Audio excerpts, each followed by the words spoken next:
प्रश्नावली 4.1 के question number 1 के 6 नंबर में है। 1 नंबर में कह रहा है जांच कीजिए कि क्या निम्न द्विघात समीकरण है। तो ये जो क्वेश्चन दिया हुआ है, ये क्वेश्चन को कह रहा है कि जांच कीजिए कि द्विघात समीकरण है या नहीं है। ठीक है, इसे हल करने के बाद ही पता चलेगा कि ये द्विघात समीकरण है कि नहीं है। ठीक है, तो इसको पहले हल करेंगे और इसका एक पहचानने का नियम है।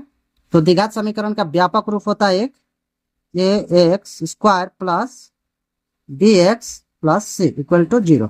ठीक है, ये होता है, ये जो पद होता है ये चर होता है, ये चर होता है और इसका मान जो है अचर होता है। ठीक है, यानी कि सी का मान क्या होगा, 1 2 में होगा और इसका मान एक्स वाई या ABCD में होगा। ठीक है, और इसमें कहता है ये बराबर नहीं होता है 0 के। ठीक है, ये नहीं होता है, इसका मतलब है कि ए का मान 0 नहीं होना चाहिए। ठीक है, यानी कि ए का मान 0 नहीं होना चाहिए। अगर एक्स स्क्वायर के साथ ए का मान अगर 0 रख के गुणा कर देते हैं, क्या हो जाएगा,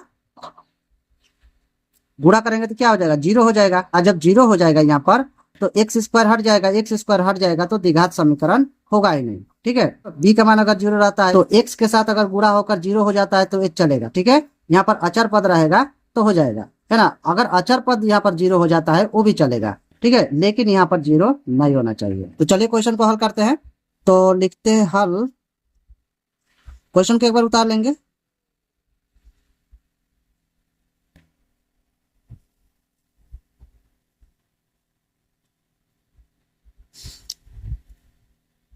यहाँ पर देखिए, यहाँ पर क्या दिया है, x माइनस 2 होल स्क्वायर दिया है। इसका मतलब है यहाँ पर a minus b whole square के नियम से बनेगा। ठीक है, यहाँ पर a minus b whole square के नियम पर अगर तोड़कर बनाएंगे तभी होगा, और नहीं तो मैं बता रहा हूं वैसे भी करने से होगा।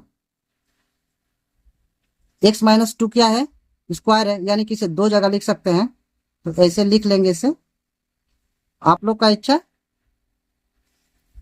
ठीक है, आप लोग इस नियम पर भी तोड़कर बना सकते हैं, तो मैं ऐसे बना दे रहा हूं। तो जैसा है वैसा लिख लेंगे, इसे कुछ नहीं करना है, इसे गुणा कर लेंगे। एक्स एक्स गुणा होगा तो एक्स स्क्वायर हो जाएगा, और एक्स माइनस 2 गुणा होगा तो -2x हो जाएगा। ठीक है, और -2 और x में गुणा होगा तो -2x हो जाएगा, और माइनस माइनस हो जाएगा प्लस, और 2 दूना 4। तो बराबर के जो उस पार है इस पर कर लेते हैं, अगर जाती जाती मिलेगा तो उधर जोड़ घटाव करके इस पर कर लेंगे। 3x प्लस 1, तो इस पर आ जाएगा तो माइनस हो जाएगा, और माइनस माइनस यानी कि दोनों जुड़ जाएगा, कितना हो जाएगा 4x, अब बराबर के इस पर आएगा तो प्लस हो जाएगा, उधर जुड़ गया तो माइनस हो जाएगा दोनों। ठीक है, और इधर आएगा तो प्लस हो जाएगा, तो ये हो जाएगा माइनस। यहाँ पर जाती जाती एक जगह कर लेते हैं ताकि समझने में असुविधा नहीं होगी। तो इसका जाति कौन सा है, एक्स स्क्वायर का जाति ये वाला है, तो इसे लिख लेते हैं। और 3x का जाति है 4x, दोनों प्लस है, 3x प्लस 4x। ठीक है, और यहाँ पर 1 है, यहाँ पर -4 है,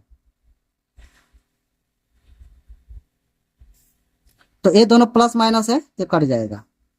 उसके बाद इसे जोड़ेंगे तो कितना हो जाएगा 7x, और 4 में से 1 घट जाएगा तो हो जाएगा -3 इक्वल टू 0।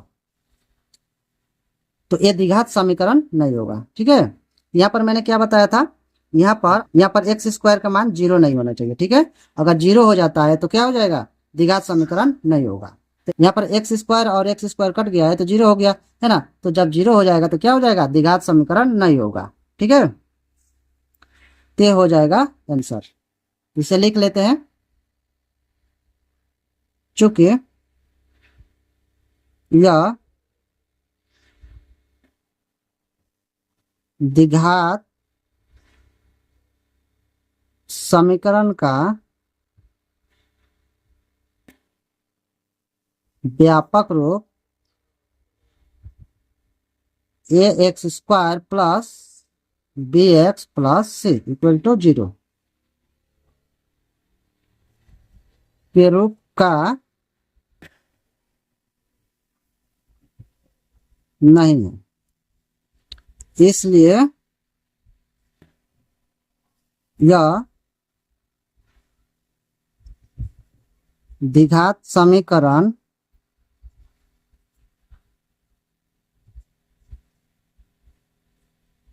नहीं है। ठीक है, ये हो जाएगा हमारा आंसर। अगर वीडियो अच्छा लगा तो एक लाइक सब्सक्राइब करते जाएगा, और इससे पहले का वीडियो अगर आप लोग नहीं देखे होंगे तो प्लेलिस्ट में वीडियो है, जाकर देख सकते हैं। तो चलिए फिर मिलेंगे अगले वीडियो में।